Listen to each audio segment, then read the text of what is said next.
আসসালামু আলাইকুম ওয়া রাহমাতুল্লাহি ওয়া বারাকাতুহু। সম্মানিত ভাই বন্ধুরা, আজকের এই ভিডিওতে আপনাদের সাথে আমি আলোচনা করব সূরাতু আল মুজাম্মিল থেকে এমন কিছু ফজিলত যা হয়তো আপনাদের আদৌ অজানা।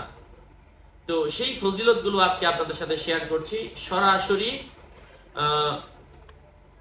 মাওলানা মুফতি মোহাম্মদ জহিরুল ইসলাম আমিনী তার কিতাব থেকে।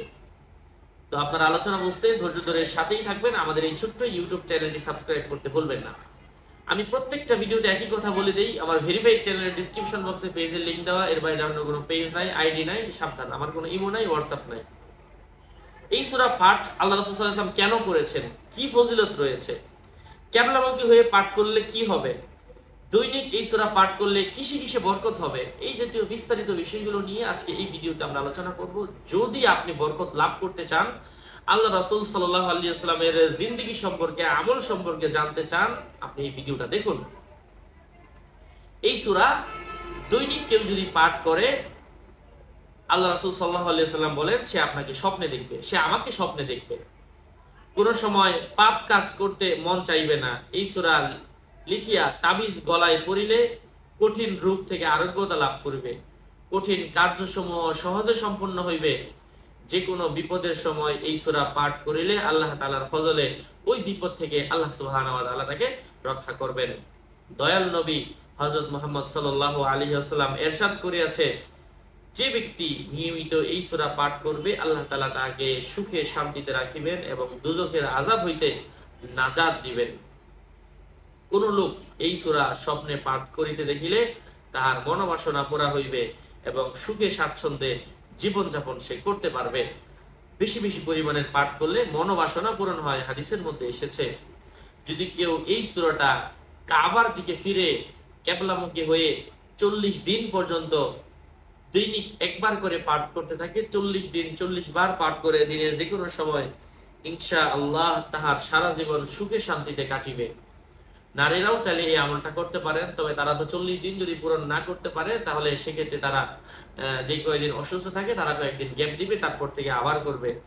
যদি কেউ এই সূরা লিখিয়া নিজের সাথে রাখে, আল্লাহ সুবহানাহু ওয়া তাআলা তাকে বিপদ আপদ থেকে হেফাজত করেন। এবং আল্লাহ রাসূল সাল্লাল্লাহু আলাইহি ওয়াসাল্লাম এই সূরা লিখিয়া মিশকাম্বর জাফরান দিয়ে লিখিয়া বালিশের নিচে রাখলে আল্লাহ রাসূল সাল্লাল্লাহু আলাইহি ওয়াসাল্লামকে স্বপ্ন যুগেও দেখার সৌভাগ্য লাভ হয়। তবে শর্ত হচ্ছে ওযুর সহিত ঘুমাতে হবে, ঘুমের দোয়া পড়ে ঘুমাতে হবে, প্রত্যেকদিন ঘুমানোর আগে 2 রাকাত করে নফল নামাজ পড়ে ঘুমাতে হবে এবং দুরূদ পড়তে পড়তে ঘুমাতে হবে, জিকির করতে করতে ঘুমাতে হবে। এই আমলগুলো যদি আপনি কন্টিনিউ করেন এবং এই সূরা আপনার মাথার বালিশের নিচে লেখা থাকে মিশকাম্বর জাফরান দিয়ে, ইনশাআল্লাহ আল্লাহ রাসূল সাল্লাল্লাহু আলাইহি ওয়াসাল্লাম কে স্বপ্নে দেখার ব্যবস্থা আল্লাহ তাআলাই করে দিবেন। এবং এটা বেশি বেশি এই সূরা বেশি বেশি পাঠ করতে হয়। দৈনিক এই সূরা তেলাওয়াত করলে আল্লাহ তাআলা তার কামাই রোজগারের মধ্যে বরকত দান করেন, তার যে কোনো কাজের বাধা দূর করেন। সুবহানাল্লাহ। এই জন্য জুমার সূরাতু আল মুজাম্মিল ঈদের নামাজের সময় মাঝে মাঝে আল্লাহ রাসূল সাল্লাল্লাহু আলাইহি ওয়াসাল্লাম পড়তেন, জুমার নামাজের মধ্যে আল্লাহ রাসূল সাল্লাল্লাহু আলাইহি ওয়াসাল্লাম পড়তেন। এই জন্য এই সূরার ফজিলত অপরিসীম।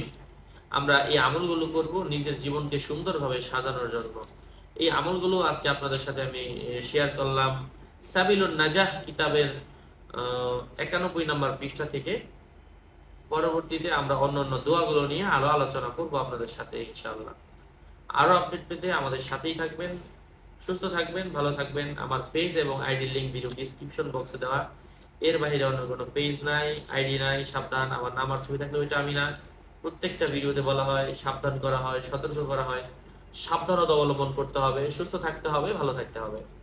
আমার কোনো ইমো নাই, হোয়াটসঅ্যাপ নাই, ভেরিফাইড চ্যানেলের ডিসক্রিপশন বক্স। সাবধান থাকবেন, সুস্থ থাকবেন, ভালো থাকবেন। আসসালামু আলাইকুম ওয়া রাহমাতুল্লাহি ওয়া বারাকাতুহু।